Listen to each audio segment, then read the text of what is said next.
Good morning, good afternoon, good evening, however, wherever, whenever you're listening. This is the Root for Wisconsin Show, episode 155, coming at you from the Riverwood Gallery Studio in De Pere, Wisconsin. I'm host, producer Eric Fisher, the Big E. Joining me this week, we've got Dylan Tritt. Dylan, how you doing, buddy? I'm doing all right. How are you? Fantastic. And making his long-awaited return, long-awaited probably to like 3 people, but that's half our listenership. So, Justin, how you doing? Coach Dahl, back. I'm laughing because as we were starting this, I just remembered it's tradition for me to ruin the intro for you, and then you say, "God damn it, Justin," and you restart it. And I didn't do it this time out of respect for you, Eric. Just so you know. I appreciate that. I will take that every time. I'm very happy, but now something's whistling. I don't know what that is, so. Yep, that's not on me. That's not me either. Justin, something of yours is whistling, so I'm glad this wasn't during the intro, but. How could it be me? It ain't whistling. Maybe it's my other laptop over here overheating. If that's what that sound is, it went away now, so whatever you did, fixed it. I moved the laptop away? Yeah. That thing sounds like it's about to die. It's a relic. It's struggling. It's just hooked up to the Office TV here. I'm trying to watch a little bit of Little League World Series here. There you go. All right. So Tradition fulfilled. As we get started, do want to shout out our friends over at Rage and Pro Wrestling. 2 shows in a row coming up in November. First, you got Friday, November 1st, will be RPW. I always do this, and I had it pulled up, and they didn't. It moved on me. RPW on November 1st. Like listening to Bill off of Bill and Rookie. This is terrible. Ramsey would be flipping out right now. Well, Ramsey would deal with it. RPW Destiny 4, November 1st. Big Apple Pub and Grill in Manitowoc. Then the very next night, and you're not going to want to miss it, RPW Envision 3. Also at the Big Apple in Manitowoc. Tickets are available at Look Sharp at the Fox River Mall, as well as rpwprowrestling.com. WWE Talent Galore, former WWE Talent Galore, going to be at this show, both shows. Hornswoggle, Ken Anderson, a.k.a. Ken Kennedy, just announced recently that Parker Bordeaux, who's been on WWE and AEW, is expected to be at RPW in January. So top shows, top talent coming to RPW in the upcoming months. So do want to shout them out. With that said, we start off with what we had rooted for. And Dylan, it's been almost a week and a half since we last recorded. Justin, it's been a few months since you've been on, so I'll let you start. What have you been rooting for? What's been going on?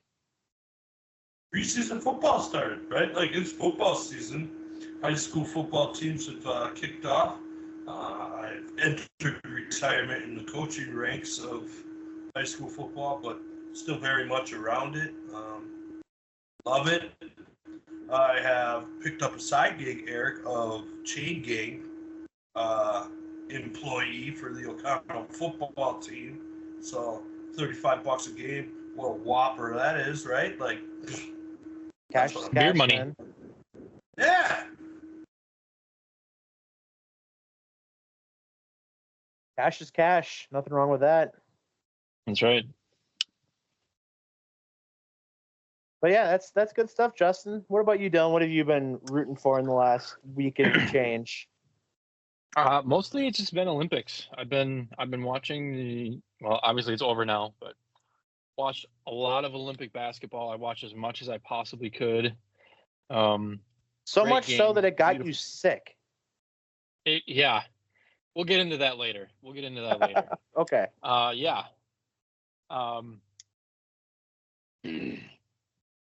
Beautiful basketball.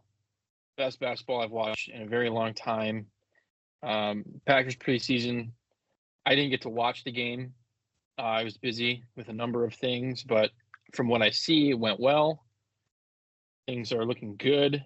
on the right track already. Yeah, other than that, just been keeping her steady. Yeah, I gotta say, as the calendar turns here to August and we get more and more closer to the NFL season, been pretty busy. I've been pretty busy with the football world, putting out a lot of content for Lombardi Ave, one of which, Justin, I don't know if I know you sent me that it was on there, but I had the front page of Microsoft Start today. Yeah. For Wisconsin sports, so that was pretty cool. On my work computer, Eric, you got this little button over here that we have for MSN News, right? And I'm just like, well, I like to go over there because I'm starting to become this old man, and I like to, go look at my stocks and how my stocks are doing and all this other jazz, right? This other old man shit that everybody does. And I look and I hover, and it comes up, and all of a sudden this fan-sided article from the Big E is there. And I'm like, holy shit, I got to take a picture of this and send it to you. It had 13 likes. That's got to be like your most ever. It had 13 likes through MSN. It had more elsewhere, but I had to throw it. No, yeah, shots fired already. So I agree. You did the right. 2 comments though. It had 2 comments on MSN. MSN, that's a big deal. Yeah, it was really cool. Congratulated you honestly right away. You did. In secret though, I told you your article sucked. You just didn't agree with the content of it. It didn't suck. It was very well written. Everything was spelled right.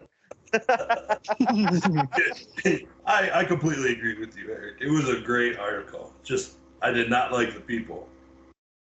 Well, that's what we have. That's why it's a fan discussion, Justin. Well, we can talk about that a little bit later. Yeah, we'll get to that. So that's what I've been doing. I've been putting out a lot of work there. And then just went to the Brewer game over the weekend, and Brewers end up. You messaged me about this too. I'll get to that in a moment, but it just a great day at the ballpark, even though the result was not what was wanted. But yeah, football is full swing, and I'm gonna start consuming my life, and my wife will probably only see me a couple days a week. Got a question for you, Eric. Yeah, what's up? In your life, how weird is it for you to say "my wife" now? It's been an adjustment. I'll be fully honest with you. How's the old ball and chain fitting on your finger there? Is that I've gotten used to it. Yeah. Are you getting the groove on there? Gotten used to it. I only take it off to shower or wash my hands. Yeah. Don't ever take it off. You don't like that, Eric. Jesus, Justin, move that computer. That thing's dying. It sounds like a jet engine taking off right now. I don't know why it doesn't sound that bad to me over here. Yeah, well, I bet you it doesn't, but it's in our heads. Our headsets. This is content made for a champion here. That's bullshit. There goes Little League World Series. I shut her down. Thanks a lot, guys. It's for the good of the show. The 10 listeners will thank us later. Yeah. Anyways. So, all right. Well, with the positives do come the negatives. That leads us to our Tyler Hero Noogie of the Week.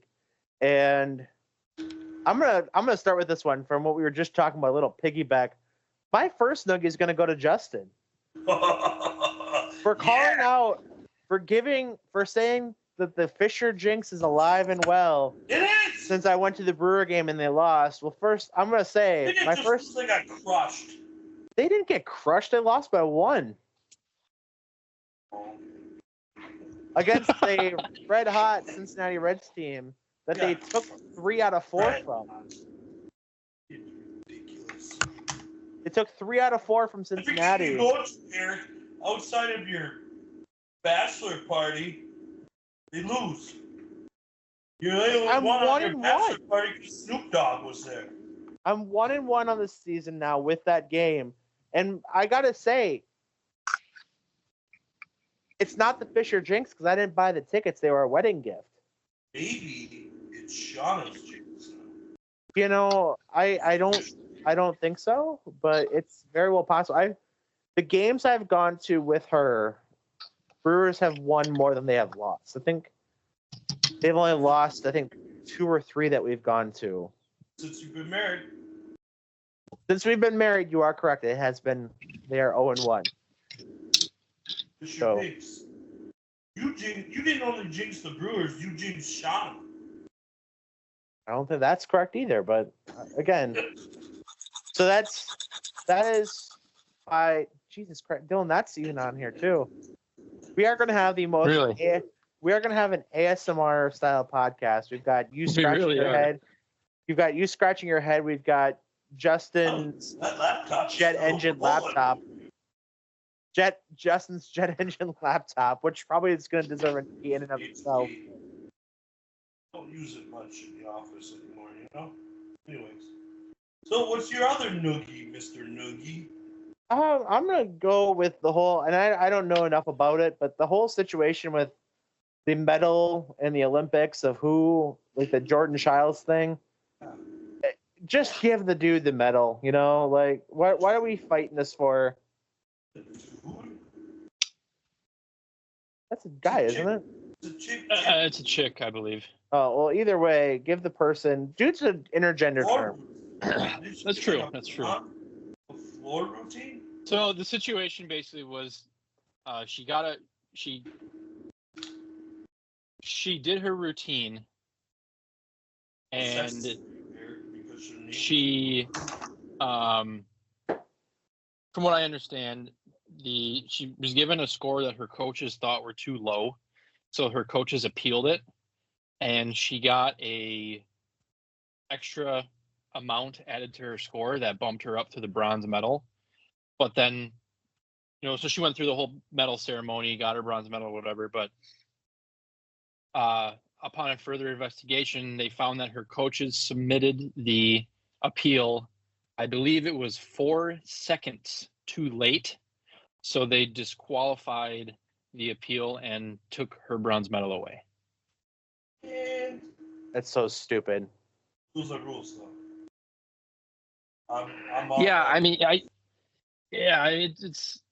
It's tough. It sucks. It's nice to see the whole country rally behind her and bitch to get her bronze medal back. I see who made her that bronze.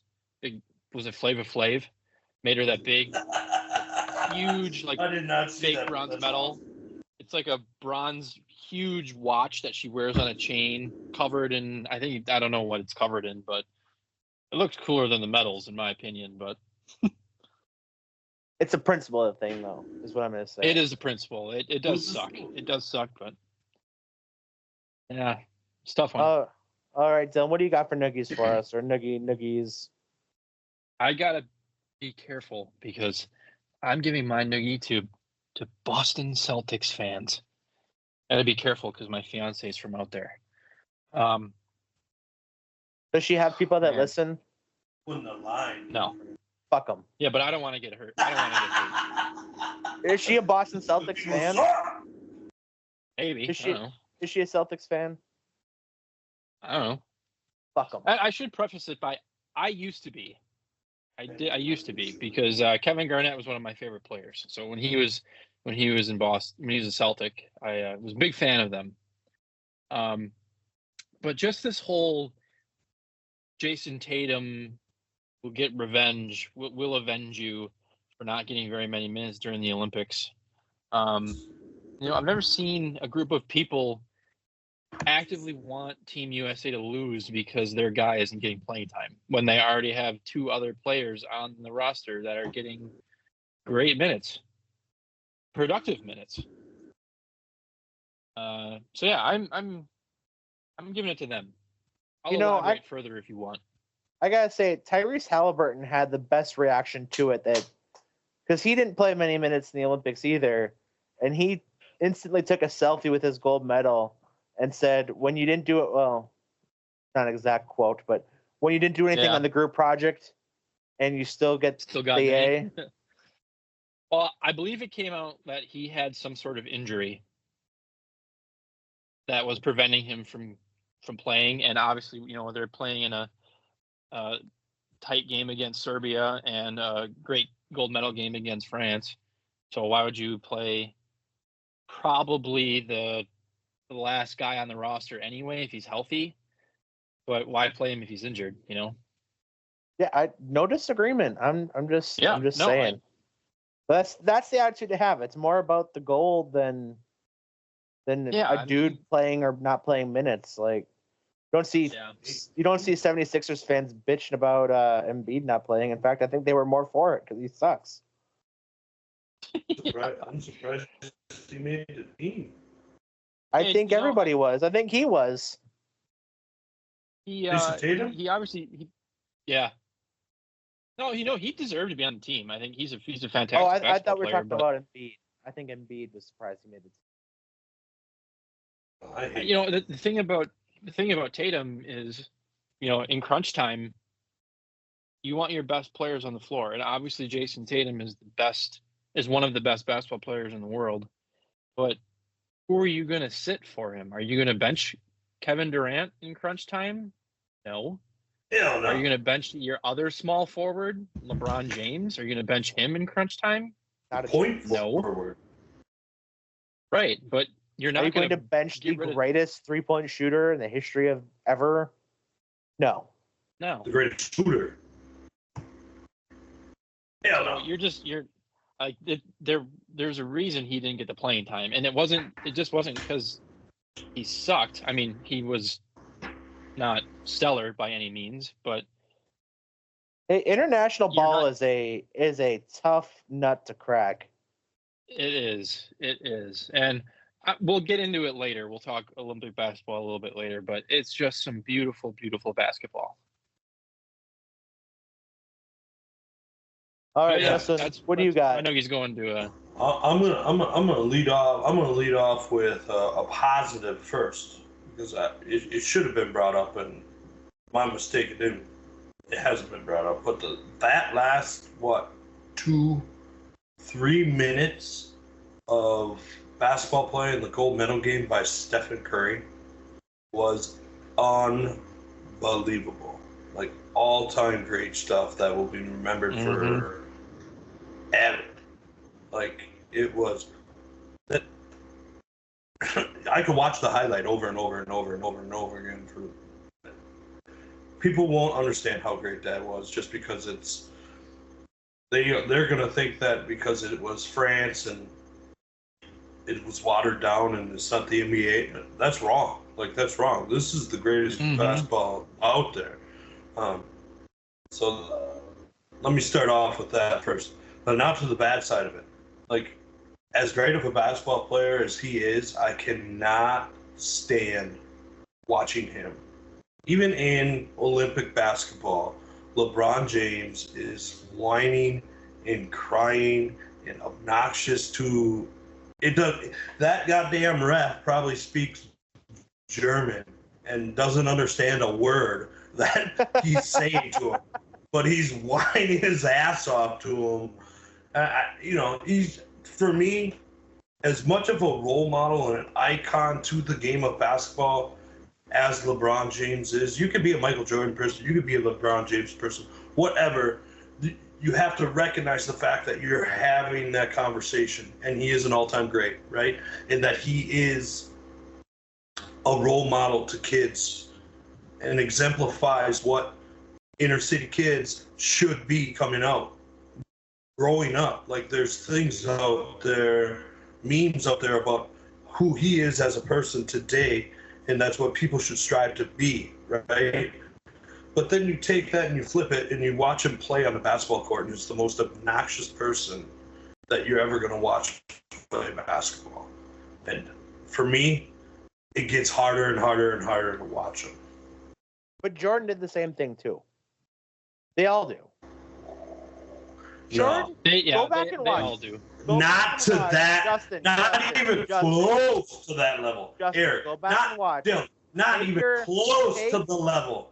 And referees now, like, they have Teflon skin. Like, they take all the shit. They should just look at these dudes and bam, whack their ass, give them a technical, bam, send their asses out of the gym. We ain't putting up with this crap no more. That's what fans want to see. I want to see these refs start sticking up to these little playboys. Take your old millennial glasses off. No. And shut up. Jordan was the same way. Not even close. Jordan was a whiny bitch just as much as any other superstar that ever played the game. LeBron is the most ridiculous thing I've ever seen in my life. Sorry. I thought when you started this rant, I for sure thought this was going to be an anti-Steph Curry rant. Take. Hell no. That's what it sounded like. It's what it sounded like coming out the initial sentence. It sounded like you were about to go off on Steph. I had you see Eric, now you can learn something from me when you're writing articles. I had you guys hooked in to the whole conversation, and then I pulled the rug out from underneath you. Yeah, by being wrong. That's your opinion. That's wrong. Your opinion sucks. I'm just telling you. Well, I mean, he definitely does whine often, right? But like Eric said, so do like all the superstars that have ever played this game. Like I guarantee you, you can find a whole highlight reel of Jordan bitching to referees. But what he's gonna get, same thing that Kobe got, was, well, he's just competitive and he's tired of, he doesn't like losing, all this stuff. But when LeBron does it, he's a whiny bitch. Yeah. That's and I will happily admit that I have a bias because he's my favorite player. But at the same time, I'm not wrong. I'm trying to give you the other side of the bone and go with the name of Kevin Garnett that you just said, right? And I can't ever remember, like, I can remember Kevin Garnett talking to refs and kind of whining to refs, but I can never remember Kevin Garnett going from one corner of a basketball court to the other corner of a basketball court to piss and moan at a ref. Well, I'm just saying, Kevin Garnett is usually too busy talking shit to other players on the court. That's true, right? Like that's who LeBron should be. Well, and he can. He can talk that talk because he absolutely walks that walk. The most physically gifted athlete ever. Like, he should be whining to refs about getting a call. Like, he's a 260-pound tank. Yeah, but that's the flip side of it. The flip side of that, though, too, is that he doesn't get a lot of calls because of that. He doesn't get a lot of calls because he's a whiny little bitch. That's why. He's a very difficult player to officiate, just with his play style. Even your internet doesn't agree with you. Your internet's cutting in and out because it doesn't want to hear your shit. Like, bullshit. My internet's great, just like my opinion, Eric. No, I for sure thought this was going to be a Steph Curry thing because Coach Gottlieb of the Green Bay Phoenix got dragged by awful announcing for putting out there that Steph Curry is not somebody you should have your kids watching, which I wholeheartily agree with. What? Steph Curry. Let me interject before you two get in on this. Now, what? I'm going to interject on this one. What? Eric is right only because Steph Curry is the only player in the world that you could take his shot selection and say it's a good shot selection. Any other player in the world, his shots that he takes are terrible. But because he is so... So what I think he was trying to ask before his internet crapped out is that what I'm about to say? Yeah, that's exactly what you're about to say. I think that's what you're about to say, and that's my opinion. I mean, if you want your kid watching anybody, you're gonna show them Tim Duncan highlights if they're tall, and you're gonna show them, if you want to study how to get to the rim, you're gonna show them LeBron James highlights. And if you want shooter highlights, or Kyrie Irving. But probably, I would also argue that you don't really want to show him Kyrie Irving highlights because the things he can do, because he's the best ball handler that's ever played the game of basketball, he can just do things that, you're not, it's just not realistic. You either show him Tim. You're gonna show him a Spur. You're either gonna show him Tim Duncan or Manu Ginobili. Those are the two players if you want fundamental Tony basketball. Parker. You could even say Tony Parker. But so what Gottlieb said was Steph ain't helping kids. Loose with the ball. He's a minus defensively. Which that's not even my whole point. My point is coming from having helped coach youth basketball a couple different times throughout my life. And, in the Steph era, like Dylan said, he shoots all these shots that they go in and they're great shot selection for him, and it's great. But you get kids now who don't know how to make a layup, who can't shoot a layup, who are up close and they're just jacking threes, but they think it's because it goes in, it's a successful shot, which, I mean, statistically it is. But if you're teaching the game to 4th and 5th and 6th graders and trying to teach them the importance of the game and how to do the basics, you don't want a kid jacking up a 35-foot shot before they can make a layup, before they can make an elbow shot, before they can make a free throw. And that's my problem with Steph Curry. And it's not his fault per se, but it's the coverage that goes around him that makes it really tough to like him because of that, and because everyone points to him as this great role model for children's basketball when it's actually terrible. I think he does a great job, like, promoting the game of basketball. But if you want to show, youth basketball players the right way to play the game, you don't want to show them Steph Curry. And 100%. Again, that's not because he's a bad basketball player. It's just because he's too good at shooting the three. So he takes his shot selection is terrible for literally anyone on this planet not named Wardell Stephen Curry Jr., right? Or Ray Allen. So Caitlin Clark. Or arguably Ray Allen. Caitlin Clark's got a pretty loose leash too. So, but I mean, look at Trae Young. He shoots the same shot selection as Steph Curry, but it's not nearly as effective. And that's what made him good in college. That's why he got drafted, because he could hit those shots in college, but in the NBA, he's pretty hit or miss, where Steph Curry is always going to be him. So, no, you're showing him Spurs highlights. There's a lot I can agree with that. Like, there's a lot I can agree with that. For our old folk, a fan, I'll go even deeper, than some of the names that you guys said. For me, you said Kyrie Irving was the greatest ball handler of all time. Maybe. But for me, back in my old man day, like, the best ball handler of all time was John Stockton. Like, he was just incredible. He's absolutely incredible. The best three-point shooter in that era was Steve Kerr, right? Like, he had a niche, but he was just a standard pop shooter. Like, Curry can create his own shot from beyond the three, whether guys are flying at him or not. Like, the shot that Curry hit over Wembanyama in the gold medal game, that's the most fundamentally ugliest shot that you should never teach a kid ever. Like, so I can agree with exactly what you're saying. So there's not a lot that I'm going to disagree with. And I honestly, I forgot where even when we started with this conversation about disagreeing with Gottlieb, right? Like, because I want to show who the best shooter is, I'm going to show them Steve Kerr. I'm going to show them. Off the top of my head right now, I can't even think of it. But, like, Steve Kerr was the first one that came to my head because he was just a damn good, pure basketball shooter back in the day. Jeff Nordgaard. You want to show them on my list as well as a pure shooter. A pure shooter, Jeff Nordgaard. I think if you want to show them, if you want to develop a 3-point shot, you show them Steve Kerr, you show them Kyle Korver, Mike Miller. Yeah. Because those guys were so good at.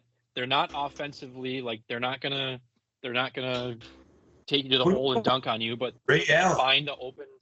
Yeah, well, Ray Allen, I think Ray Allen's a step above these guys. But I'm just saying, like, Steve Kerr and Kyle Korver and Mike Miller, they're just so good at finding the open space and giving the ball handler or the court manager, whoever's running that operation, the best chance of finding them in open space where they can get a shot off. That's the kind of stuff you want to be teaching. And really, like, the best ball handler is white chocolate, right? Jason Williams. That's what I was thinking as well. Well, yeah, but but not very he's not fundamental. Not very good, but a hell of a lot of fun to watch. He's probably he's one of those guys that you don't want to show your kids. He's the most don't emulate this. He is the most fun passer. Oh gosh, yeah. Him but again, and Magic Johnson. Fundamentally abysmal for teaching the children. Yes, if you want to, you show him John Stockton. You show him Tony Parker. Those are what you want kids to emulate from a point guard position. You know, if they can shoot like Steph Curry, then sure, give them a little bit longer leash. But no one else in the history of basketball is going to be able to do that. So why bother? If you watch Chris Paul at the twilight of his years, right? Like he was an old dog in a new dog's game. He was a lot of fun to watch. He just was hard to take. You know, he had a personality on and off the court that was hard to take. But fundamentally, watching him on mute, watching him play basketball, handling, shooting, controlling the game, what a lead guard is supposed to do, he was a lot of fun to watch. Also probably one of, if not the best defensive point guard ever. Yeah. So that was a long noogie situation, Eric. Yeah, it was. It was good stuff. All right, we move on to our Wisconsin web story of the week. This one, fresh off the press. This one this morning. Recharge. Huh? Is this the manure truck? No. That got hit by the train? No, but that probably would have been a good one, too. This one coming out of Appleton. 3 charge in robbery where man disguised in wig and dress hit employee with a pipe wrench. Awesome. 3 men have been charged in connection with an armed robbery where one of the men wearing a wig and dress hit a store employee with a pipe wrench. According to criminal complaints filed Thursday, Bo Wastel of 32 of Wasaki walked into Affordable Rare Coins in Grand Chute on Saturday. He allegedly asked to see a baseball card in the case. When the employee bent over to open the case, prosecutors say Wastel hit him in the head with a wrench. The employee ran out of the store, and Wastel allegedly ran after him, continuing to swing the wrench at him. Surveillance video.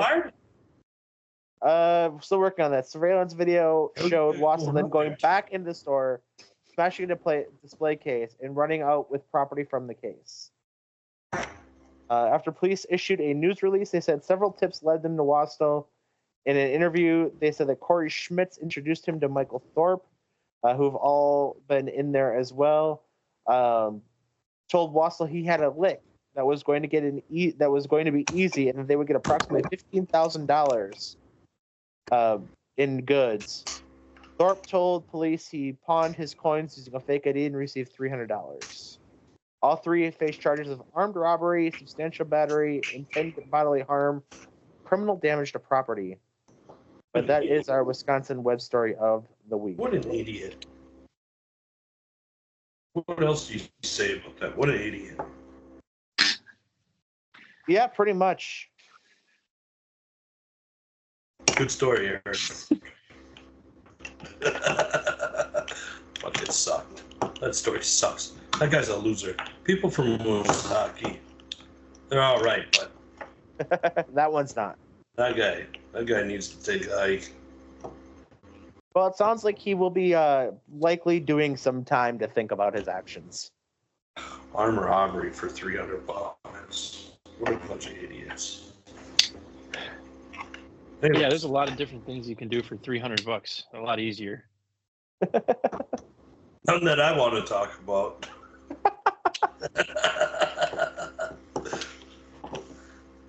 All right, so let's move back to the world of sports.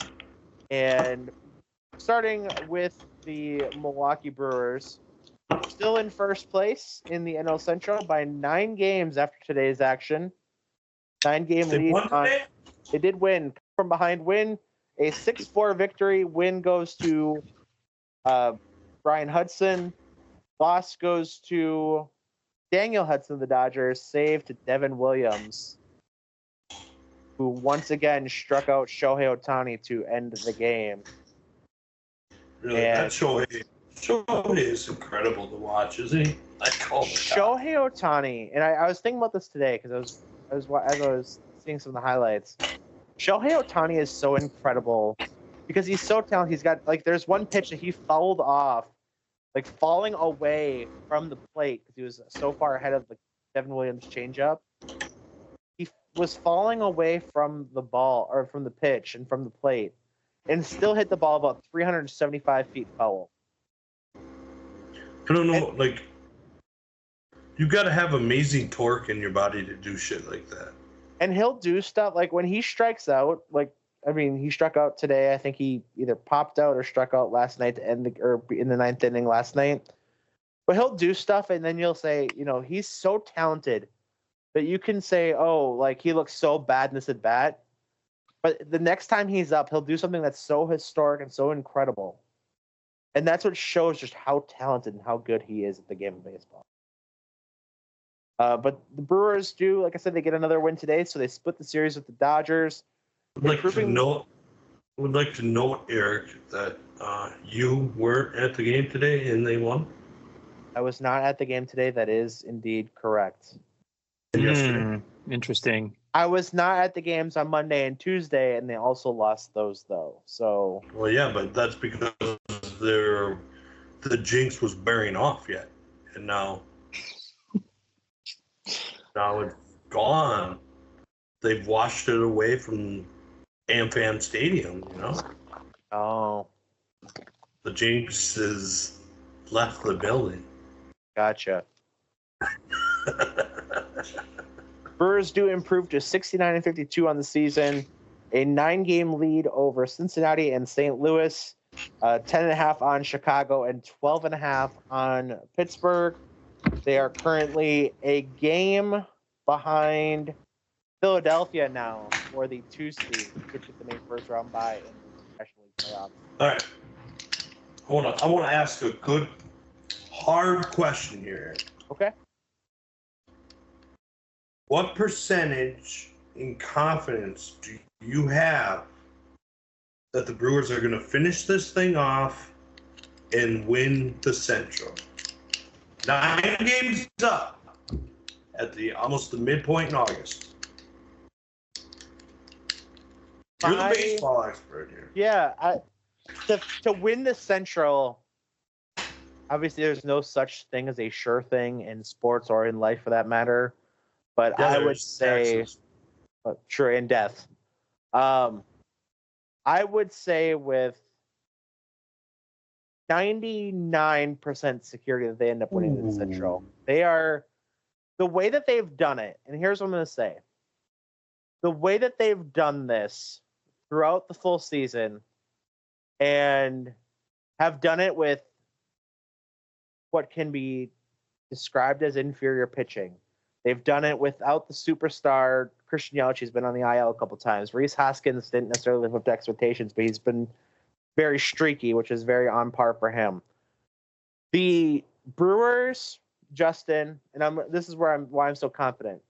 The Brewers, after today's game, hold a plus 101 run differential and actually should have 2 more wins based on expected wins and losses per MLB.com.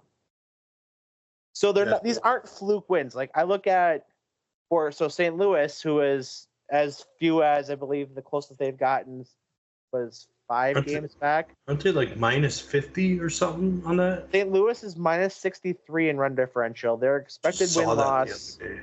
Their expected win-loss is 54 and 67, but they've overperformed at 60 and 61. So they've overperformed, but they're still below 500, which is kind of regressing to the mean. But the Brewers, in all these years in the past that they've had, where they've struggled to make it to the playoffs, they've had slumps, in August and September, and they kind of limp in. They've never had that high of a run or a run differential. They've never had that expected win-loss rate like this. They were always seemingly overperforming on those stats and those statistical categories, things like that. To that end as well, the other thing that I didn't know until today, but the Brewers are the only team in all of baseball as of right now that have not lost 4 games in a row. Yeah, Or I think I did know that. Which again, at streaks come and go. At one point, they were like 3-7 over 10 games. As of right now, over their last 10, they're 7-3. Baseball's a streaky game, but the most confident-inducing thing is, you look at all these games. They lead the league in come from behind wins. They lead the league in run differential. They're doing this without being super home run dependent, like they had been 2021 and 2022, and statistically speaking, with being able to do this without needing home runs, like, yeah, they're great. No one's going to say bad things about having home runs. But when you can manufacture runs on a consistent basis and you can just continue to win games, put up high run totals, they have, I don't know the exact total off the top of my head, but they have all these games where they've scored more than 7 and more than 11 runs in a game. And about half or more of them, they're doing without a home run in some of those games. It's just contact and doubles and triples and single after single and a bunt here and a walk and taking pitches and everything they're doing right now that Pat Murphy has this team just they're consistent.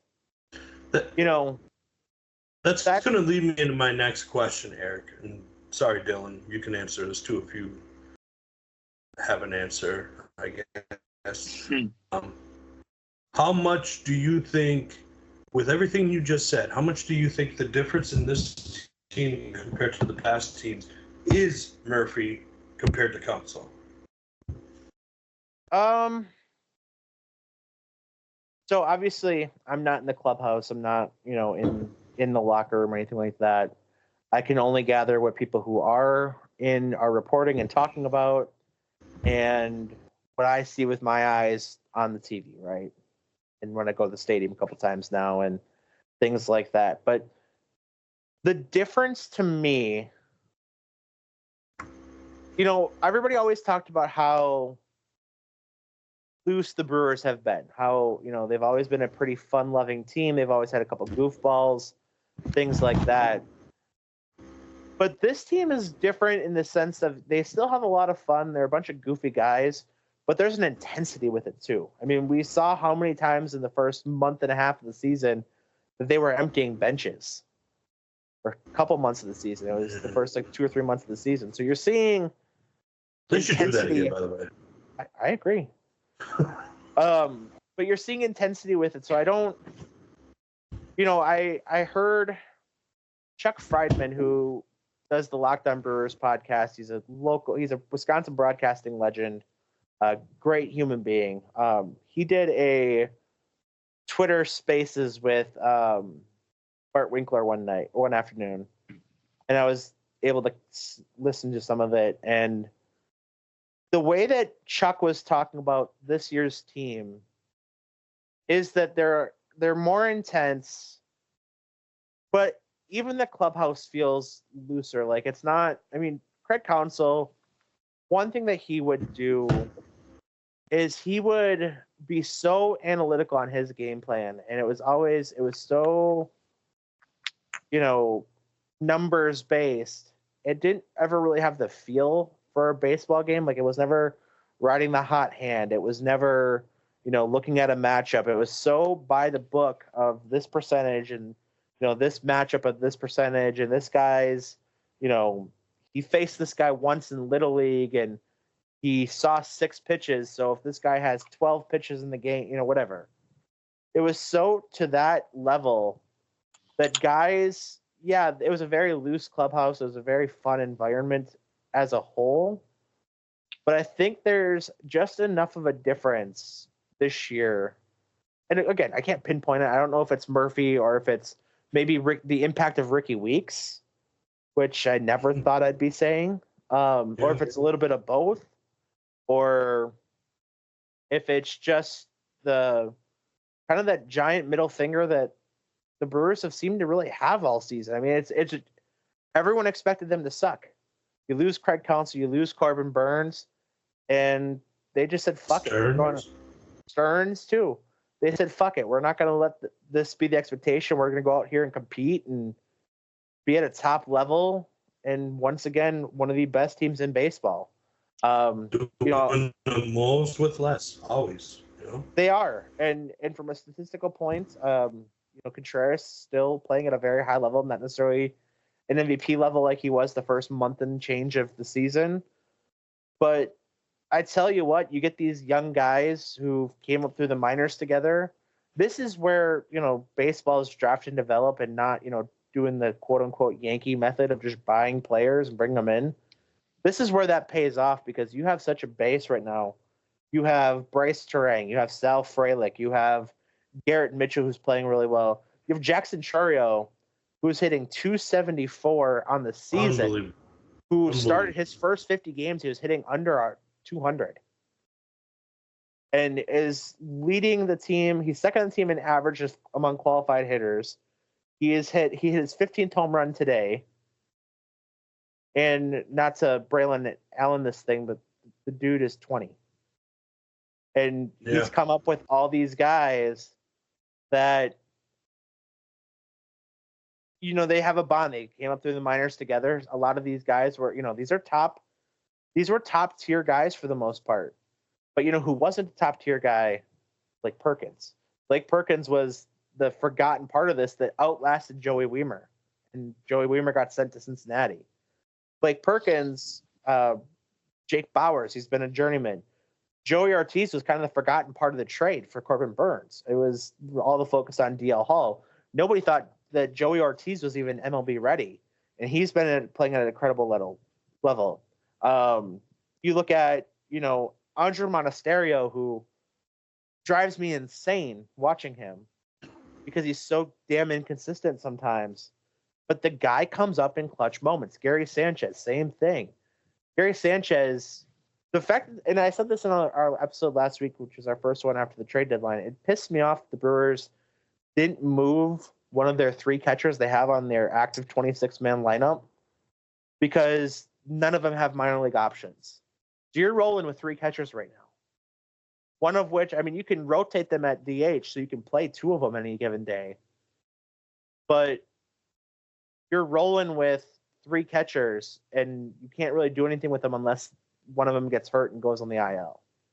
I would have liked to see at least one of them be dangled out for a pitcher or something, but I can't really complain about that either. Today, the pitching staff they have has been good enough.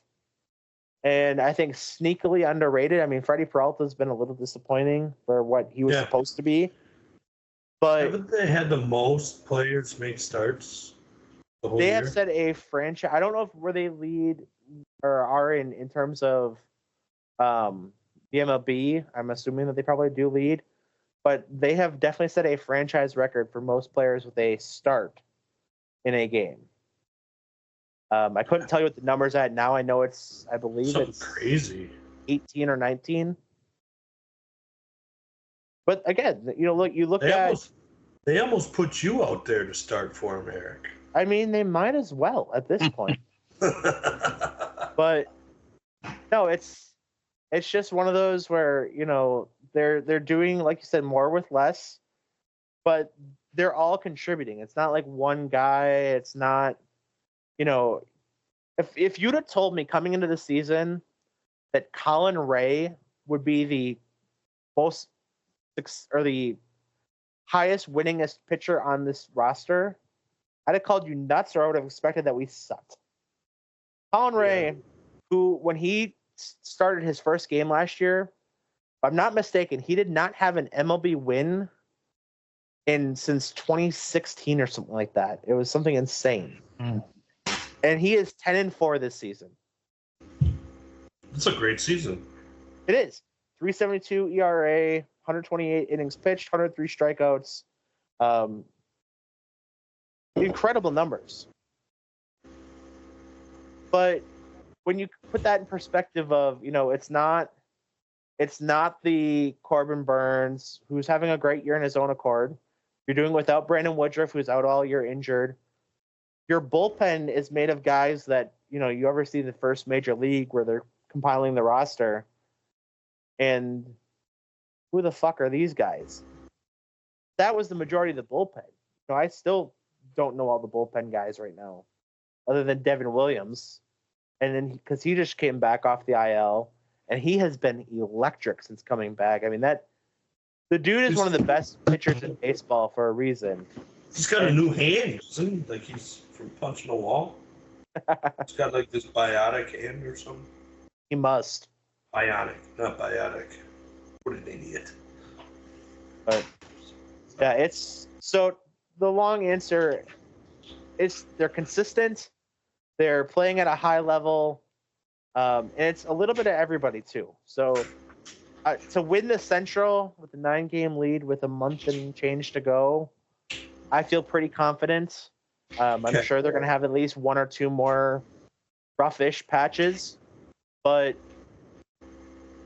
I think they're still going to be able to maintain and play at this high level to get to the playoffs. Now, playoff expectations, I don't know. I mean, my gut wants to say it'll be more of the same. I mean, again, you come off the trade deadline, you're as a fan, you're looking at like, oh, well, why didn't we do more at the trade deadline? Why didn't we go get Jack Flaherty? Why didn't we get, Eric Fetty or whoever? And it's like, well, the default answer is, well, we didn't really want to go all in this year. It was never the plan to go all in this year. You got to take them where you can get them.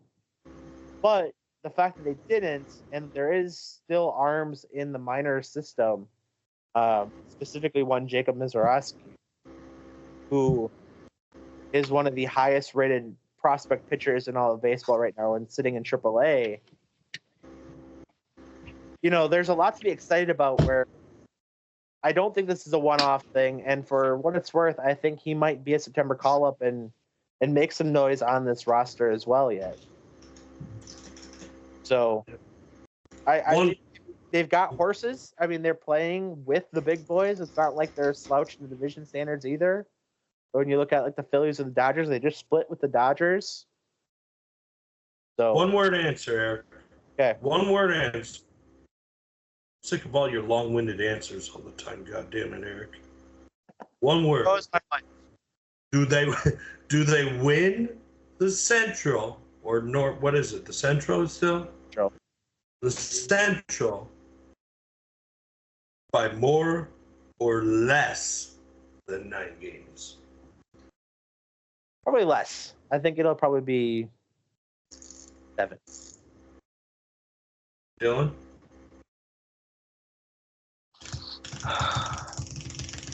I'm going to say less. I'm going to say less too because I think they're going to blow it, and I think they're going to win this thing by like 3 or 4 games. Well, how do we think today's Yelich news impacts this? I think a lot. I think they were kind of planning for this though too. So I don't think it impacts them as much, especially given that they do have a surplus at outfield with young talent. So I don't think this is as big of a blow as it could have been even a year or two ago. But I do think that, I mean, it's a big morale thing, but as long as he's around too, which I expect him very much to be. And that is our return of the ASMR episode. Justin is playing with was it a bunny? The bunny. Wind-up rabbit, it looks like. Ooh, I heard that. Shauna, for those that, if I haven't said it, Shauna is in the room. She is not taking part in the podcast right now because she is busy playing Road to Glory on College Football 25, and this one's not going too well for her. Well, yeah, she's throwing interceptions left and right. She is. It's not going well. She's a hack, is what you want to say, Eric, without saying it. She can't hear me, can she? She can't, but I don't think she's a hack. You're an Way to idiot. throw him right under the bus there. All right. What's the next topic? That was a 25-minute topic on the Brewers now. That's way too much for the average fan. All right. Well, Dylan did want to talk some more basketball, so I know we talked about that quite a bit already, but international basketball versus NBA, and what else you got? Giannis indeed not a hack. She just threw a go-ahead touchdown. 5 seconds left before halftime. Woo! Go Shauna. What's the score? It is 16-14. The TCU Horned Frogs looking for the upset over the 23rd ranked SMU Mustangs. Shauna's a Catholic, by the way. She's not a Christian. It's one and the same, dude. Anyway, That's a different conversation well beyond this. Dylan, what do you got for basketball for us? Yeah, well, I'm gonna keep this. I'm gonna start off by relating to our guy, Giannis. What a phenomenal tournament he had. I know that they made it to the round of 8. Not as far as he was hoping to go, but what? Just what a tournament by him. He averaged more points than any other Olympic basketball player has this century. The man wears his Greece jersey with pride. It's fun to watch him play. And you think he sucks? Yeah, I think he sucks. Wow, you'd be wrong, because I think he made himself a legitimate case. You could argue that he is currently the best player in the world. I'm not saying he is. I'm saying you could make the case. I think Who would it's you pretty cut and say dry. is the best? Don't say Nikola Jokic.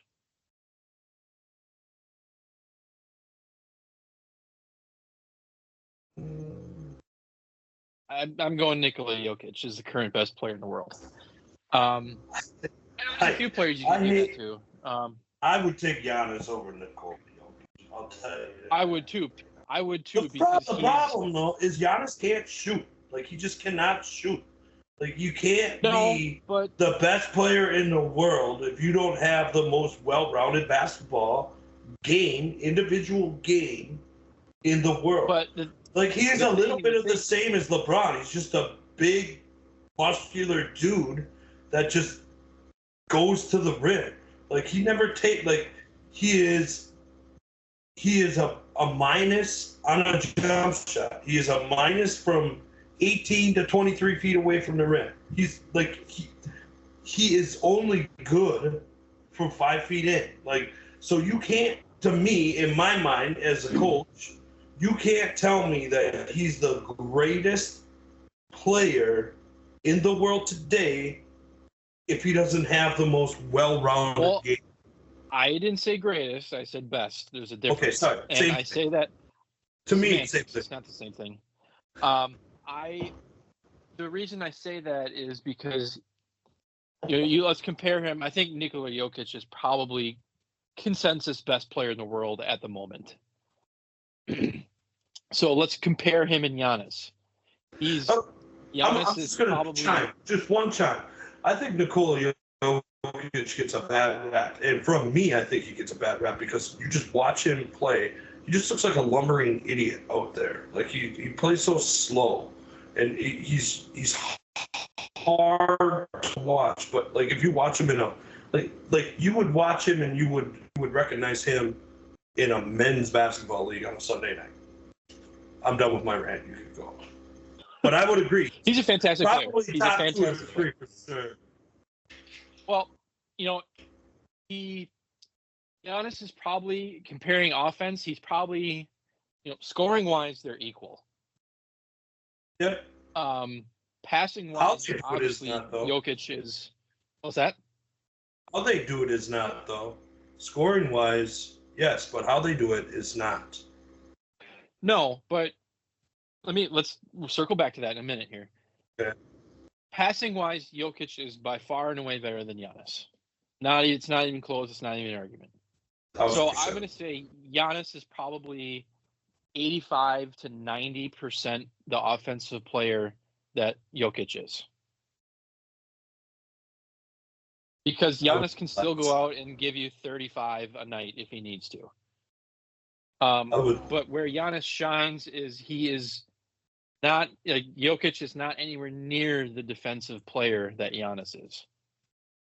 1,000%, I would agree with that. Giannis probably is. He can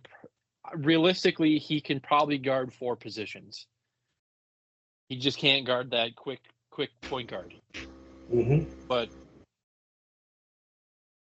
and that proved it. It proved it this tournament because he was just such an anchor defensively, and he carried the load offensively. Like he took a team of almost all NBA players. I believe it was Canada. He pushed them, and he's the only NBA player on Greece. He was the only player doing anything on that team during that game. There was one game, I believe it was the third game in their pool play where Greece's team kind of showed up.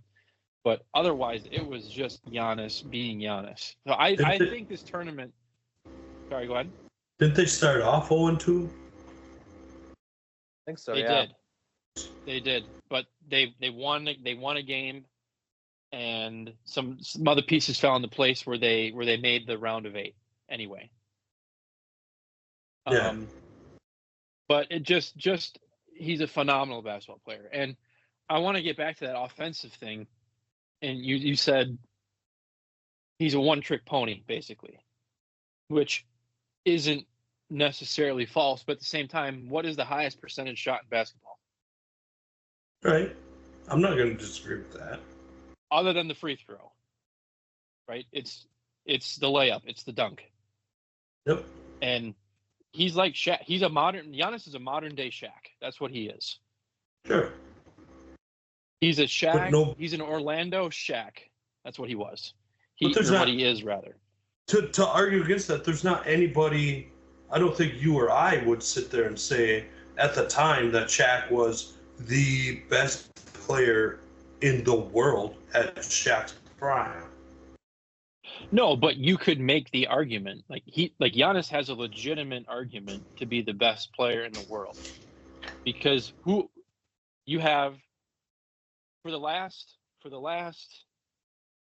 since 2008, you've had one player that is pretty consensus the best player in the world, and that was LeBron James. And then, through 2020 probably. Right? So 2008 to 2020, he was arguably the best player in the world for that entire stretch. And then he starts aging, so he's going down physically, not skill wise, but going down physically. So then you have the uptick of Giannis, you have the uptick of Jokic, you have the uptick of Embiid. Kevin Durant's still playing at a high level. Steph Curry's still playing at a high level. I'm sure I'm missing a few other guys here, but the Luka. But again, I don't. He's similar to Jokic, where he doesn't play defense well enough. Well-rounded. Right? So that's why I'm saying, like, you have a guy in Giannis who can go out and give you 30, 35, 40, like that, and he's going to be your anchor defensively. It's going to impact the game 60 points, yeah. Yeah, most well-rounded basketball player. Maybe not the most skilled offensively, but the most well-rounded basketball player right now. I think Giannis has a legitimate argument.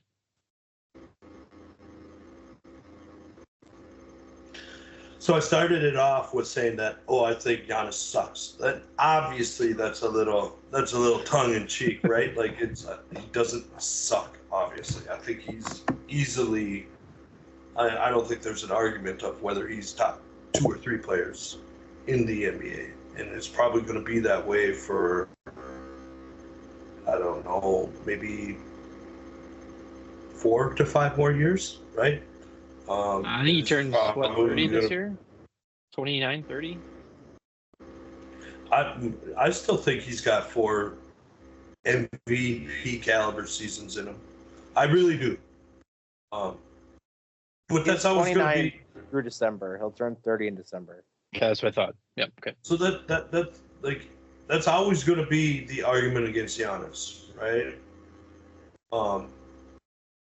Is offensively, he is hindered by himself. It's going to be the biggest knack of what stops him from getting another shot at a championship in the NBA. Is how I feel. He's defensively, undoubtedly, over the last 20 years, one of the best, one of the greatest defensive players of our generation. There's no argument. Mm-hmm. So I agree with you. But the way he plays offense, the way he plays with a team offensively, and the selection of how he does that is going to stop him from winning another championship, in my estimation. Well, I'm going to offer you rebuttal on that because I saw this the other day and I saved it for this podcast because obviously Bucs season is coming around here shortly. Because you knew I was going to come on here and you knew I was going to slander Giannis. So I think when you think of the most dominant basketball player offensively, if you don't say Shaq, you're hard pressed to find somebody who's that dominant. Right? You can argue Wilt, you can argue LeBron the way he commands the ball offensively, but 2000 Shaq specifically, at like unstoppable. You knew what he was going to do every single time, right? And he did it. There's no way you can stop him. Flip the argument, Dylan. You know what But Steph Curry is going to do, right? Right. But I haven't even got to the argument yet. So 2000 Shaq. So I believe it was his MVP year, if I'm not mistaken. He had 763 field goal attempts at the rim. And he shot, dunked, more accurately, 74.8% of them. That was his field goal percentage at the rim through 763 attempts. 2024 Giannis, 853 field goal attempts at the rim, 77.5%. So not only was he at the rim more often than probably what is consensus the most dominant offensive player ever, he also shot better. So again, there's another argument for Giannis just being like the most dominant offensive player ever, because you know what he's going to do. You knew what Shaq was going to do. You know what Giannis is going to do. James Harden's even made fun of him for it. Like, well, if I could just run and dunk, whatever. Mm-hmm. But, I mean, he does it at a better percentage, more often and at a better percentage than MVP Shaquille O'Neal. And that's severely overlooked. Eric, you got 2 cents? You know, I gotta be honest. I did space out a little bit, but B, you know, I think the argument of that we're looking at here, you know, yes, it's predictable. It's so hard to compare this though, because it's such a different style of basketball when Shaq played though. Because when Shaq was playing, it was a true post offense. We're now he's getting to the rim more strictly because of how open the floor is. I mean, he's taking advantage of it, and that's one of these things that I hate anytime that there's a basketball argument, because you know you look at LeBron and you know just full circling this year. You look at LeBron and officials, and you know some uneducated fans will say, well, he could never play in the 90s with the bad boy Pistons and Dennis Rodman and blah, blah, blah, blah. It's like, well, the dude's 6'8", and he was 280 at his prime. I think he would have been fine. He didn't have to be, though. It's the same thing with Giannis. Of like, yeah, would he have? He probably would have needed a little bit more bulk even now to play 10 years ago, play 20 years ago in that NBA. Sure, but the dude's still 7 foot. I'm sure he would have figured it out. So there's enough. I don't think me or Dylan are saying that. I know that you guys aren't, but what I'm saying is just that there's enough fans out there that say that, think that, and everything to that end, that it makes it very hard to have these arguments and conversations on that bigger picture. Now, specifically for this one, though, yeah, I would probably agree that he's the most well-rounded threat, or not the most well-rounded threat, but the best or most threatening player. You could probably get me on board with that. Yeah, and let me just back up a little bit. I wasn't trying to shit on Shaq at all. I mean, he's one of my favorite players ever. I was just using his MVP season for reference, just to show how good Giannis was last year. But yeah, you're right. It's a totally different style of basketball than it was even back in 2000. Don't forget the 90s. Let's talk the early 2000s. 100%. But I watched Giannis the most I could. Grease I think what an interesting stat out of the stats that you just put up, Dylan, would be the ones to where Shaq's possessed the ball, starting his possession with the ball with his back to the basket in a one-on-one in the post, compared to how many times Giannis does. And I bet I would be willing to bet that is 25%. I think a lot of what Giannis does and a lot of what Budenholzer had him do, Griffin was going to have him do, was possess the ball from the free throw line up and put your head down and you just go, right? And that's what I mean by the style of basketball is going to be a detriment to why he never wins another championship, because it's 2 dribbles, 3 dribbles to get to the lane with your head down and use your muscle to get to the rim, right? But not using the space of the other players to get the shots. That's why I thought when we got Damian Lillard, it was why? Because he's a terrible defender. Drew Holiday was a great defender.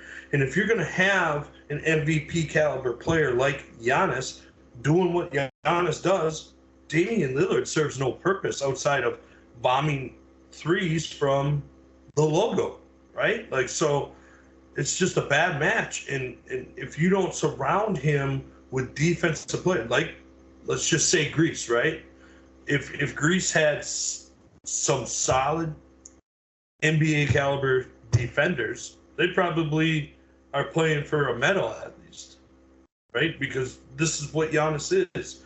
He's not a three-point shooter. He's not a mid-range jumper. He's put your head down, take 2 dribbles, get to the line, and either make it at the rim or make it at the line. And we've all seen he's not even very good from the line. Right. He plays basically like young LeBron did. I know we keep bringing him up, but the comparison is there, right? LeBron is in the history of the game, there's no one who has ever gotten to the rim better than him. And I think if Giannis keeps going, he could fall into that category. He could take that title away because that is his game. But again, it's the most efficient shot in basketball.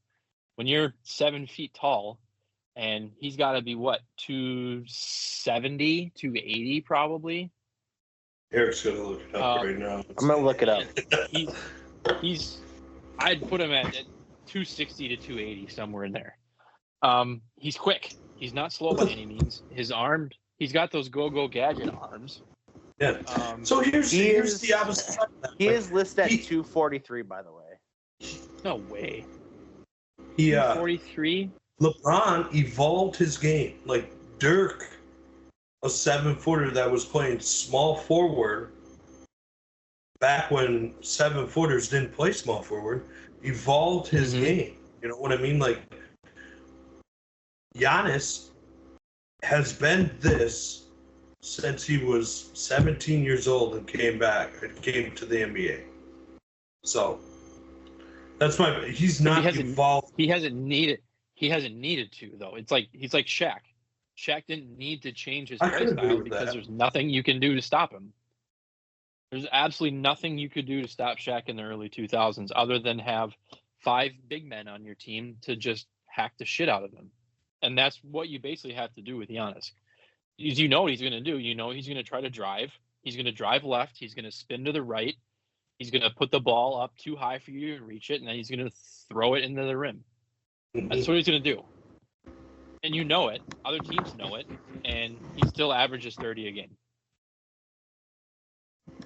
I mean, the game today is more set up. This can be a both-sided argument, right? The game today is more set up for an offensive style, right? So your argument for Shaq is he got hacked a hell of a lot more than Giannis did, right? So that's what makes Shaq Shaq. But on the flip side, if the game is developed the way it is, then how great of a defender actually is Giannis in today's game compared to back in the day is what that's an argument for Giannis in saying that's how great, like truly generational defensive talent that Giannis is. I think he's one of the best defenders in the league right now. He won a Defensive Player of the Year.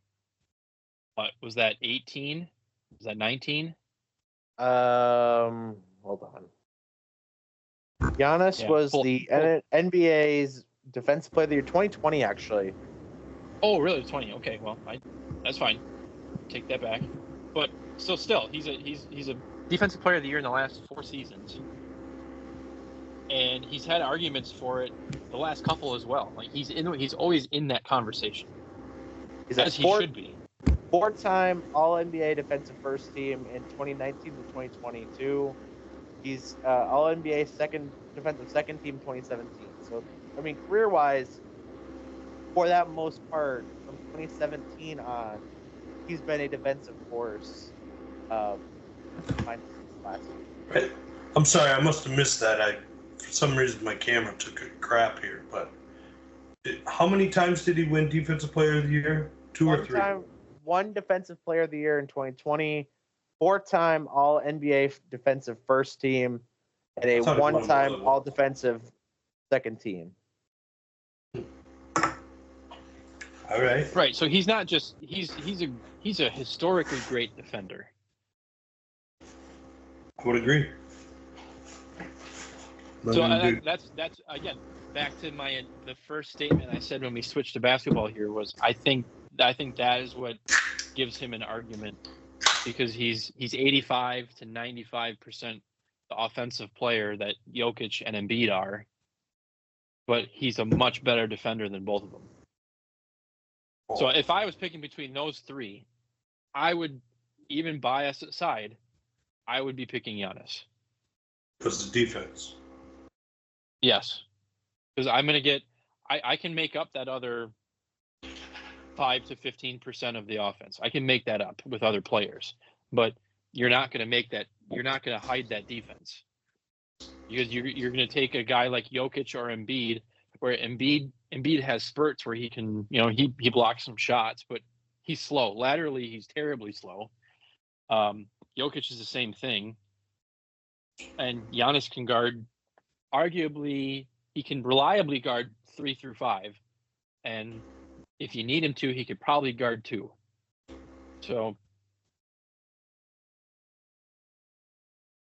All right, boys. Well, we're going to put a stake in this one as Justin's laptop is also putting a stake in him for right now. So whether or not he joins TBD, that That's not his lap. Oh, he's back. You can hear the hum of the jet engine. No, what the hell is going on here? I don't know what to tell you, but you are struggling. But we're going to move on from the world of basketball, Justin, to the world of football. And before this some bitch drops in. We'll skip the Badgers for this week. We got plenty of Packers to talk. And Packers. You're going to skip the Badgers, Eric? Yeah, we are. All right. Because the Packers actually had a game. It was a preseason game, but a game nevertheless. So, Dylan, do you remember from last week when we recorded Tuesday as to what you had mentioned as to wanting to see the most out of the Packers preseason game? Defensive secondary. Yes. You said, did you see any clips from the game? I have not yet. I've been meaning to. I did not get a chance to watch the game this weekend. I was at a wedding while they were playing. And the week's just been busy. I haven't got to watch highlights yet. Life of an adult, but it's on the list of things to do. Fill me in. We'll ask Justin. Justin, what did you think Packers defensively? Eric, you and I shared a couple texts about it. I'm not going to talk about secondary specifically, but I thought the defensive line, which is where arguably was where our biggest need of impact was to start, was very evident in the new Jeff Hafley defense. The defensive ends not rushing so far up the field, kind of lane protecting, not allowing quarterbacks to really jump up in the pocket and then take off for major gains. And you're talking about some pretty athletic quarterbacks, even coming off an ACL, Jameis Winston, the third stringer guy, Thompson. Dorian, God. Robinson, Thompson. Yes. Jacobs, and whatever other first names you can put in his name. The new law firm. Yeah. I think they called him DTR or something like that. Yeah. Anyways, very athletic quarterback coming out of UCLA. Big time scrambler. They held him in check. Even the third stringers, the second stringers really held him in check. It was nice to see our young defensive ends really stick their hand in the ground and not bury themselves out of position, so you know they're being taught well. And then the D tackles really just shining through and finishing up some of the sloppy stuff. A little concerning about what's going to happen here with linebacker. The rookies didn't play. I would question if we're really comfortable with Isaiah McDuffie and Eric Wilson as starters going forward. If there's somebody that hits the free agent market, or like in your article, Eric, here's your free pop, a free agent on the market that we could get. That would be an area to look. And then the secondary, while they were okay, they weren't great. A lot of youth and inexperience there. And even when you're talking about a guy like Xavier McKinney, he's 24 years old. He just played a rookie contract. Yes, he's got games under his belt, but do we feel comfortable with him being, outside of Jair, the veteran voice in that secondary group in the back end? That's a big question. Playing alongside a rookie, backup as a rookie, and your other backup as mostly a second-year special teams guy. That's a big question going forward for me on the defensive side of the ball. Yeah, the defense. So I'll kind of answer what we had talked about over the weekend and kind of my thoughts as I've put together quite a few pieces for Lombardi Ave over the week. Starting with the line, was very impressed by just the motor. And one thing with preseason football, you're not gonna see exotic looks. You're not going to see really too much outside of the base defense because they want to play pretty vanilla, get guys looks, and not put too much on film for opposing teams that you're going to play when the games matter. That said, when you have a team or guys that are just they had that high motor, and Lucas Van Ness had an incredible game playing defensive end as opposed to outside linebacker, which doesn't sound like it's a whole lot of difference, but for his sake, and I think Preston Smith and Rashawn Gary's sake for that matter as well, being able to put your hand in the dirt, either actually literally doing it or just being in the position just to get after the quarterback, is going to be incredibly important. I know there was one point in the game, either I think it was on the second drive, Jameis Winston was still playing, and Lucas Van Ness had a damn near perfect end contain on what would have been a read option, able to do both, stop the read option and make the quarterback make Jameis make a decision, and then has the athleticism to finish the play, and was in position to finish the play no matter what choice Winston made. So defensively, as across, looking at the big uglies up front, could not be happier with their performance and what we, have seen in camp, everything to that effect. As for the linebacking group, yeah, I would probably, that might be worth a look as to bringing in a little bit more depth. Eric Wilson's a great special teams guy, more known for being the captain when Jair Alexander almost cost them the coin toss in Carolina on Christmas Day or Christmas Eve than necessarily for being a linebacker. But a talented enough linebacker nevertheless. Isaiah McDuffie has played good enough to be an NFL caliber backup and be a role player when called upon. We saw him play at a relatively high level last year when he would fill in for Devondre Campbell. Secondary, I initially disagreed with you on safety as we were talking, and you talk about how you've got three guys in their first or second year alongside Xavier McKinney. That is definitely for some concern, and even Oladapo, who is also a draft pick this year. So you really have three safeties playing on rookie deals. And Oladapo is only going to make it if he's a special teams wizard, really. Right. So to that end, I think you're in a position where, if you wanted to look at Micah Hyde, your guy Justin Simmons got signed today for $8 million, so that one no longer an option. But if you want to look at Micah Hyde or somebody to bring in depth and experience and whatnot there too. A voice in that area is with experience and playoff experience and out of that, how much is there? From the cornerback standpoint, I really, wasn't too concerned with what we saw from the ones group on Saturday, considering that Stokes was really the only one of the ones because Jair was out with a personal thing, family situation. And Carrington Valentine was still out with injury. So he returned to practice this week.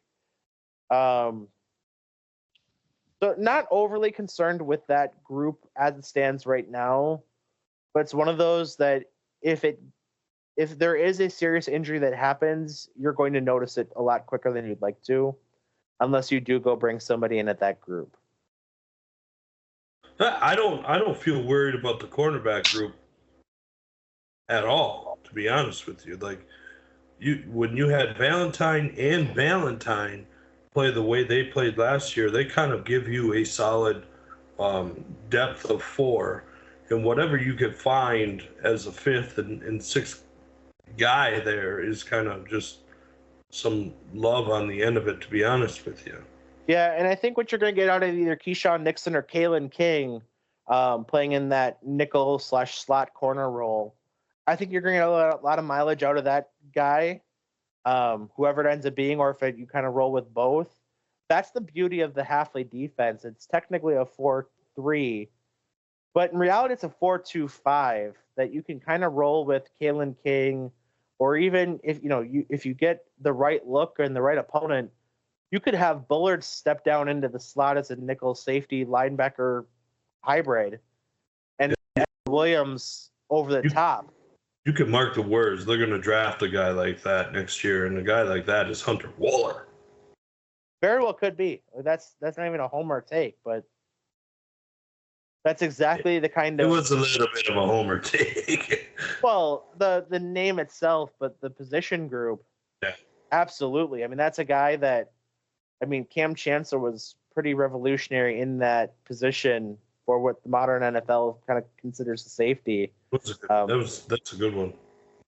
And I think you're seeing a lot more of that, and you're going to see that in spades in Green Bay, which maybe Javon Bullard is that guy, to do it. I don't know if he necessarily has the size to play 100% of the time in that role, but either way, that's a great name to have there.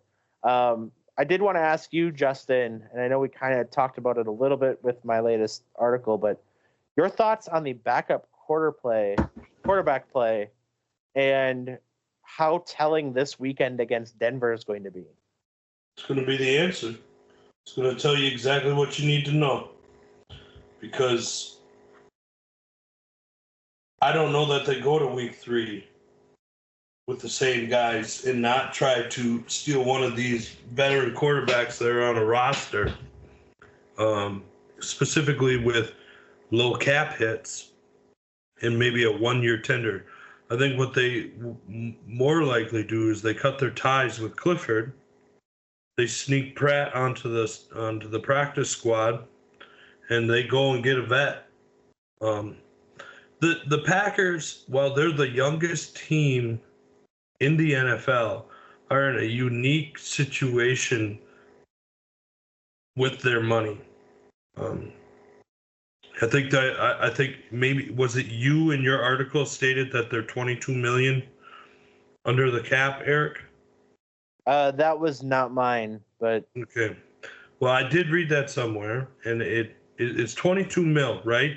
And that's this year, and they're in a unique situation where they have the core of their whole roster is under rookie deals, under inexpensive contracts, where a lot of their money is tied up to people that aren't on the roster and gone. But you still have $22 million that you can go out and fill in holes for a 1-year deal, maybe a 2-year deal, and fill in holes and make this like a true run, say San Francisco has done by signing all these veterans and giving these veterans a try, and if they don't pan out, like a Chase Young, or who's the defensive end they picked up from the Broncos?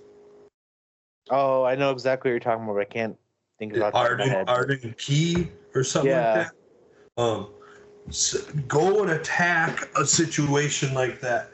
I don't think anybody would feel comfortable if you don't have 100% confirmation that Sean Clifford, after a year, 2 years of running through this system, is not going to be the guy here to be the backup long term, or somebody that we could develop into a tradable asset in the future, then you need to cut ties. Because if Jordan Love, and I said this in a chat with you, if Jordan Love goes down, we're going to find ourselves in a situation where we're trying to pick between a guy like Scott Tolzien and Seneca Wallace to find a way to sneak us into the playoffs.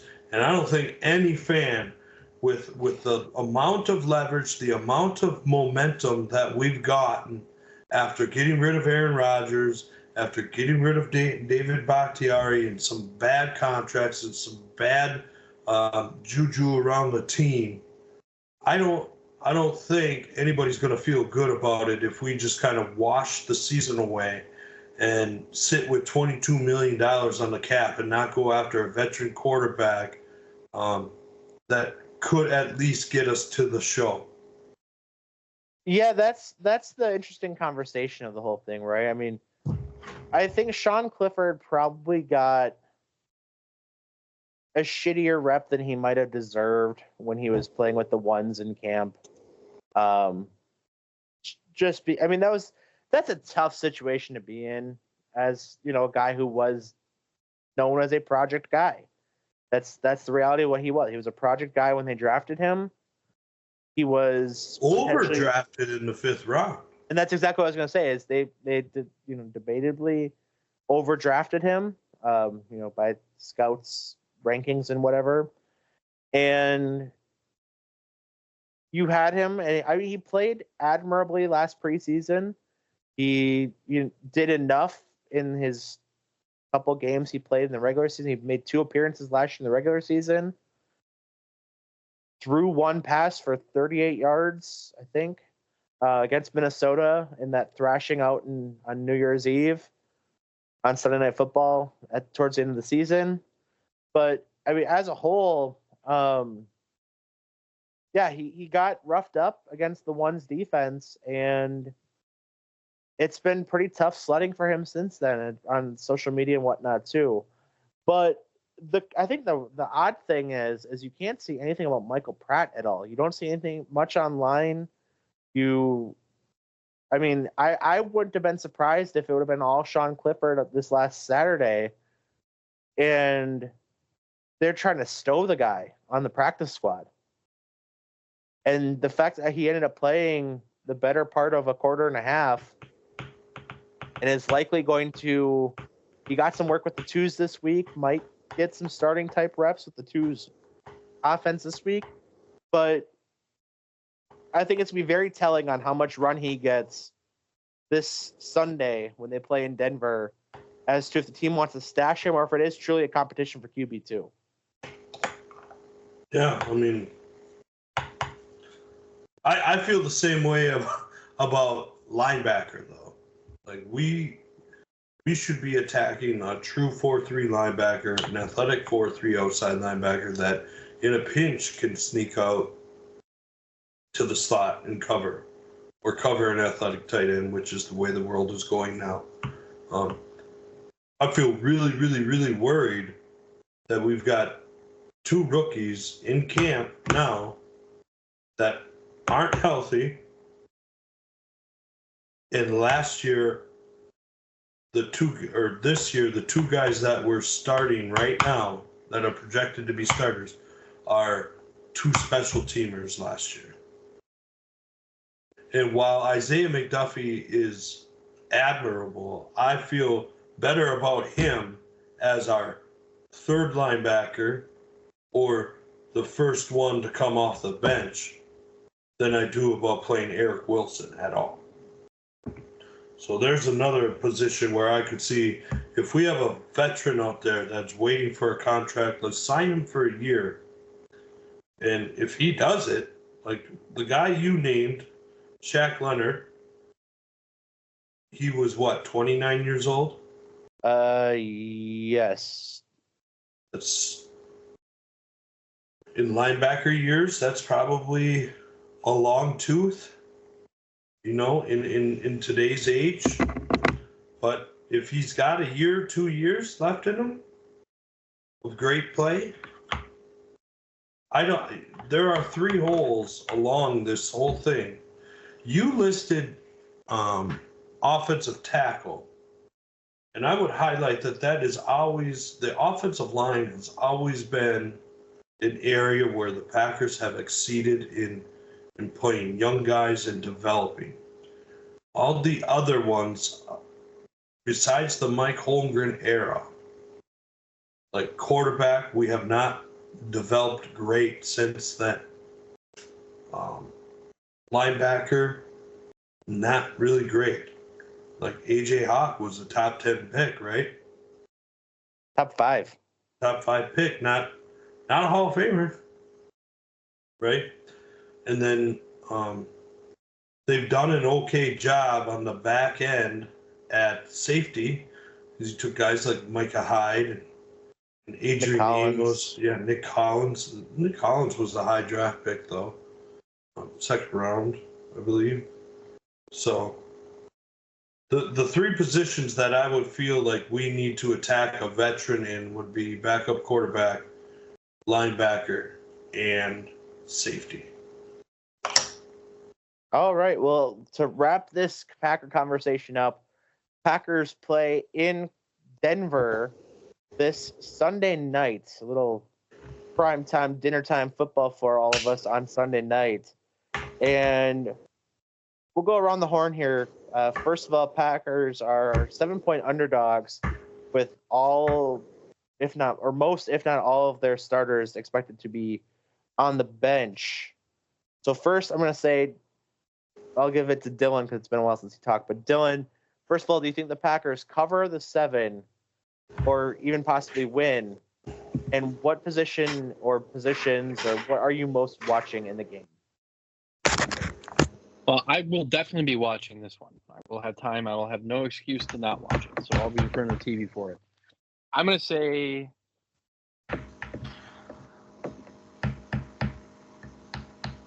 I don't know. Obviously, you said most of our stars are projected to be on the bench. It's not a great recipe for winning. I would imagine that Denver is going to be doing something along the same lines.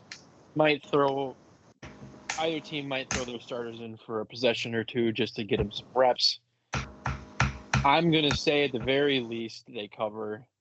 The Packers do cover.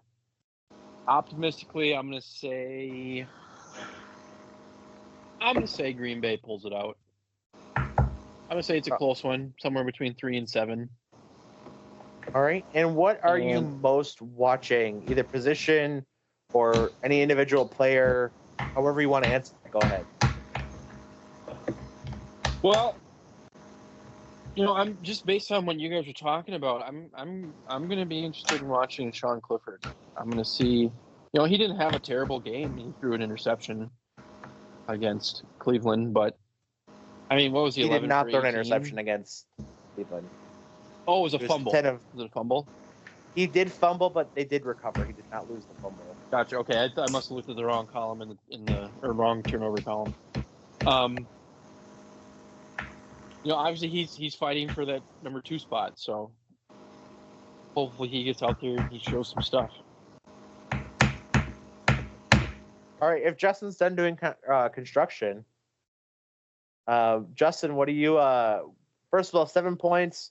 What do you mean Packers construction? It sounds like you're doing construction in there. Oh, sorry. Boy, I got a really strong mic in this goddamn thing, Jeez, sorry. But same question to you, 7-point dog, and most. I think they get crushed. I think it's a 27-10 kind of game, 27-13 kind of game. And the thing that I'm most watching, and I'm going to surprise you, and it's much like what we've been talking about the whole time. The thing I'm going to be watching most is the Broncos quarterbacks. Right? They've got a first-round quarterback in Bo Nix. They've got a guy in Jared Stidham who's got some starting experience, who's kind of being talked about as maybe the placeholder, eating some time up for Bo Nix to take some reps and let him get adequated to the pro game. And then you've got former top 3 pick in the draft, Zach Wilson, who is fighting for a job. Now, here's another guy that with a 7th round pick we could trade and see if he could be our backup for a term. I've talked to you specifically, Eric, about Bailey Zappi from the Patriots. We've talked about Taylor Heineke from Atlanta, all guys that are going to be on the market, right? And there's probably some more. You mentioned Ryan Tannehill as a veteran backup, but I think the price tag for that would be too high. Reportedly, his asking price is $8 million a year. So that, to me, is probably what I'm going to be like. Jared Stidham or Zach Wilson as a long-term backup could be an answer. specifically for me. Outside of that, I'm going to be watching them linebackers and safeties. See what we can, if we could dive more into that too. The question marks, the true question marks of the team. Yeah. To answer my own question, I'm going to say I could very much see.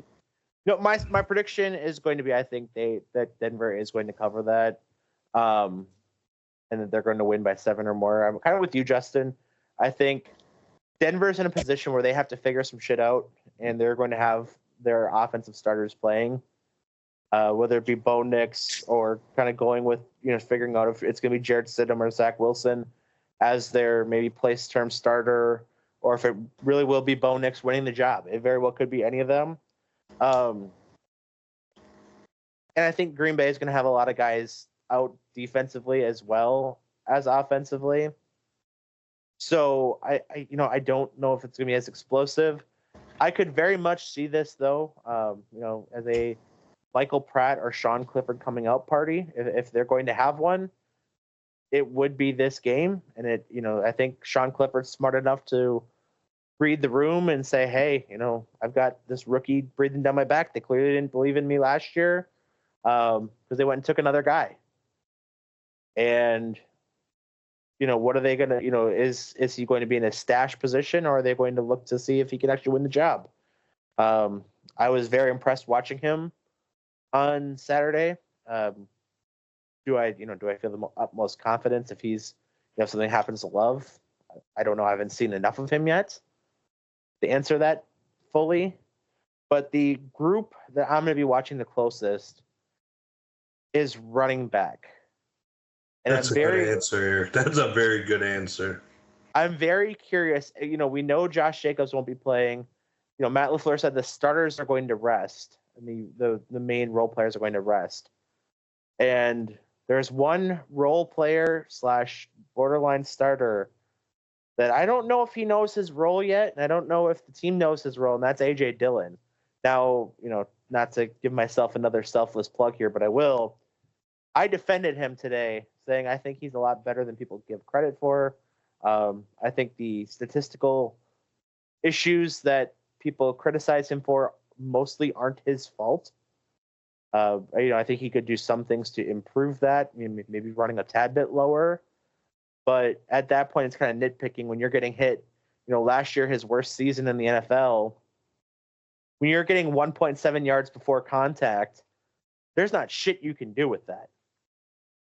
You got people in the backfield basically already. Same thing that happened against Cleveland. The guy rushed for 2 yards on 4 carries, but he had 7 yards after contact. What are you supposed to do with that? But I'm very curious if he plays, and if he does, what does that say about his job security? And if he doesn't, in the event that we know Marshawn Lloyd's probably going to be out, can Emmanuel Wilson continue to do enough to earn a spot on this team? I think Packers, offensively speaking, there's 3 guys on bubble watch, or maybe I'm going to say 4 guys on bubble watch, and it's going to be probably 3 of them sticking.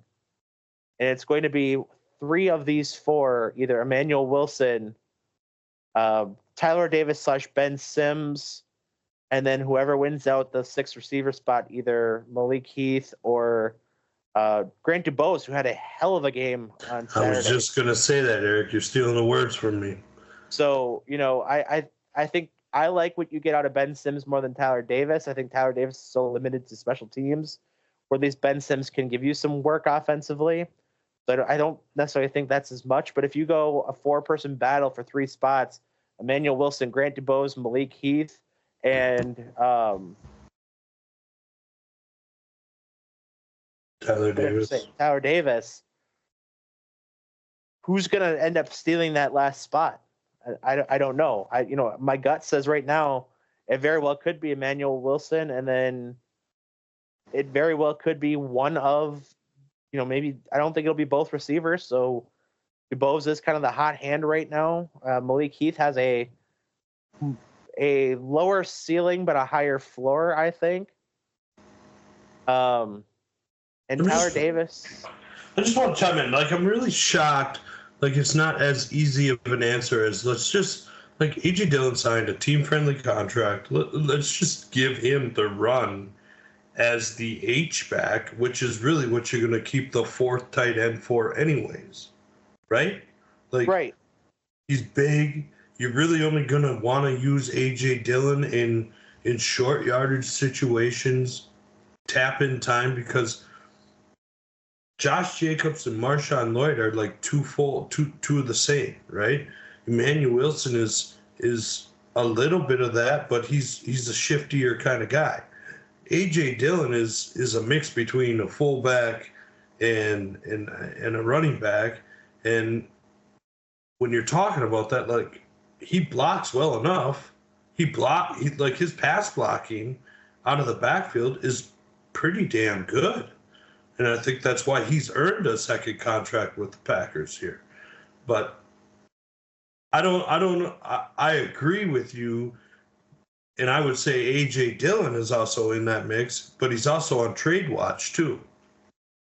Yeah, it's a very team friendly. It's a 1 year, 1.125 guaranteed is all the cap hit is.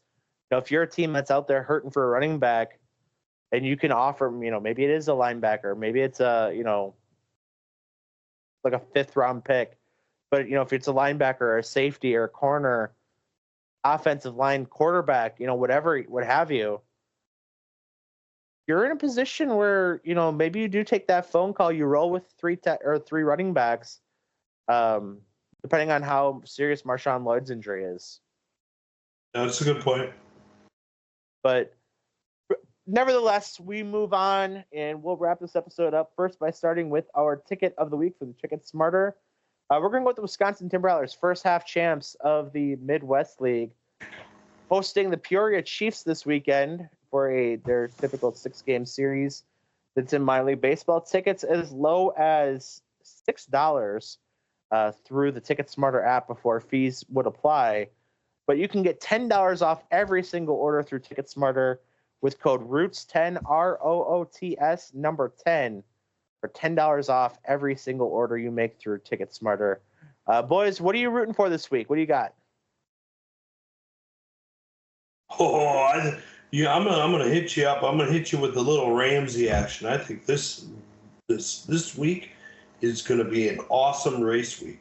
Got a lot of controversy going on in NASCAR with how Austin Dillon won that race last week.